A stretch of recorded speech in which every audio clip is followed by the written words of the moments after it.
friends, welcome to Shafi Mums NZ. Today I'm going to share with you a family favorite recipe of pindi chole and bhatura. Okay, now for the kabuli chana or for the white chickpeas, I have soaked them overnight and then drained the water. Now we will be boiling them or cooking them in a pressure cooker with 5 to 6 whistles. But before we do that, we need to do a little trick by cooking it in a little bouquet garni or a little potli of all these spices. So what I'm going to do here now, take all these whole spices into this mesh, or I have taken a clean chucks in this case, and put my bay leaf, peppercorns, cinnamon, these are black cardamom, some green cardamom, some cloves, and 2 tablespoons of tea. Yes, 2 tablespoons of tea. This gives nice rich dark brown color to your pindi chole. Yeah. Okay guys, here's how the bouquet garni looks like once you tie the knot. Okay, next we will be putting our kabuli chana into the pressure cooker.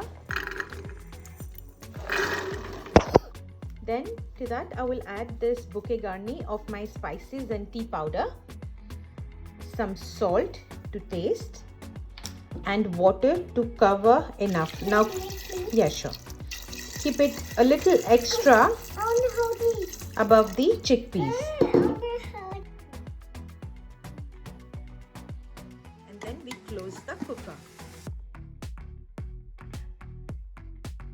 Okay, now guys, while our chole are getting cooked in the pressure cooker, I will quickly start the dough for the bhaturas. I've taken about 500 grams of plain flour. For that we will need half a tablespoon of salt, 1 teaspoon of sugar, semolina, this is about 3 tablespoons, lukewarm water. I'm giving my little twist by adding some kasuri methi and flavoring the bhaturas with this. For healthy element, I'm adding some oats. You can also powder this and add it to your dough, but I'm just using it whole because it's a quick cooking oat and it soaks really easily. Then we will need 2 tablespoons of yogurt and 7 grams of yeast. Okay, starting up first, we need to bloom the yeast, and for that, to the lukewarm water I have added some sugar which acts as a feed for your yeast, and then the yeast. Give it a good mix just so that each grain is nicely soaked, and leave it unattended for 10 minutes. Meanwhile my yeast is blooming, I will add all the other dry ingredients to the flour. So I have added the semolina, the kasuri methi. You can also use spinach if you want to make it more healthier, some oats, and yogurt, and lastly, very important, good amount of salt. Okay, now guys, my choles have cooked really well. I've given about 6 whistles to them, and now I'm just waiting for the pressure to settle down a little bit. Then we will open the lid and separate the water. We won't discard it, we need to keep it for the gravy later on, and we will keep the choles separate as well. So I'm gonna start making the bhatura dough. I will add about 3/4 of the wet mix first and get started with the dough. Mix really well, and then put up the speed a bit higher.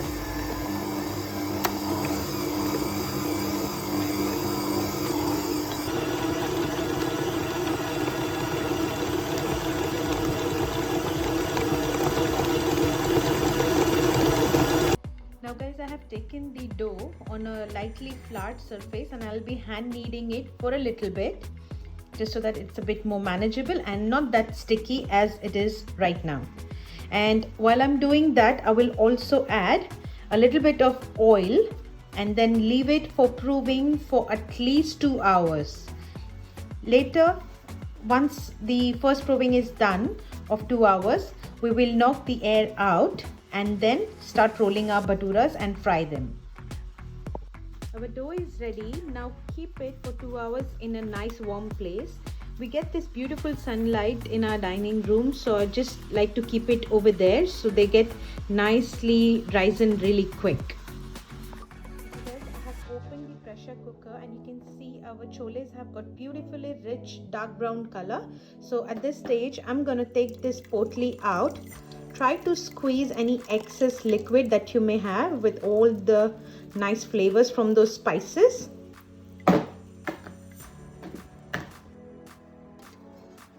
Next, I will be straining the choles and transferring them into a bowl and then save the liquid for later.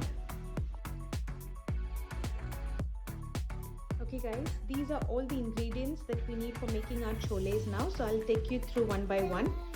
These are our cooked choles, the water that I have saved from the cooking. Over here, I will be taking 1 teaspoon of turmeric powder, then 1 tablespoon of Kashmiri red chili powder, salt to taste. This is chole masala. I've just used the plain Everest one. Some cumin seeds for tempering. Then we need amchur powder, coriander powder, black sea salt, and some carom seeds, which we also called as ajwain. Then we need lots of coriander for garnish later on, julienne of ginger, onions and tomatoes. Now I have taken 2 pans. One is for making the actual chola gravy, and over here I have taken about 3 tablespoons of ghee and 2 tablespoons of canola oil, and I am heating it on a very high smoking point. This will be used for tempering your choles.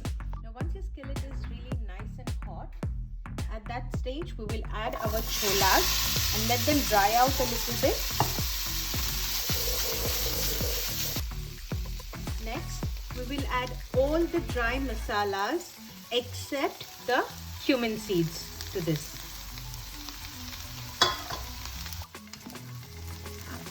Give it a really good mix. Make sure the masala have nicely coated each of your chole. Hot ghee and oil. I will be adding my cumin seeds. Let them crackle and pour this onto the choles. This gives nice smoky flavor to your chola. Next to this, I will be adding the ginger. One ingredient I missed mentioning was the green chili. I've just slit them vertically into half. Handful of your sliced onion. I've sliced them really nice and thin, and the tomatoes, and give it a good mix. I will be adding half of my coriander now and let all the flavors come together really nicely on a very low flame. One ingredient, guys, that I didn't add in this recipe is the anardana powder. Now it's totally up to you if you like the flavor of it. We personally don't, so that's why I have taken it out. But you can buy the anardana from Indian supermarket, ground it into a nice fine powder, and then add it at this stage. I've just added a little bit of water and I will let it cook on a very low, slow flame for good half an hour to 45 minutes. Okay guys, it's been 2 hours of our dough proving, and now you can see it's beautifully risen. Now I'll just knock some air out of it and give it a light knead.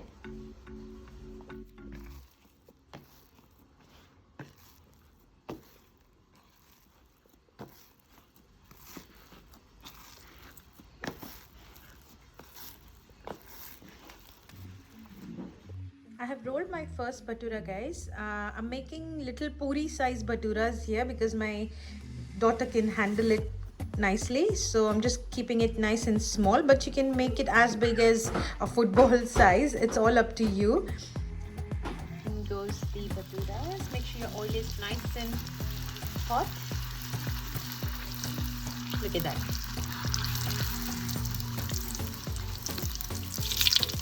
flip it over.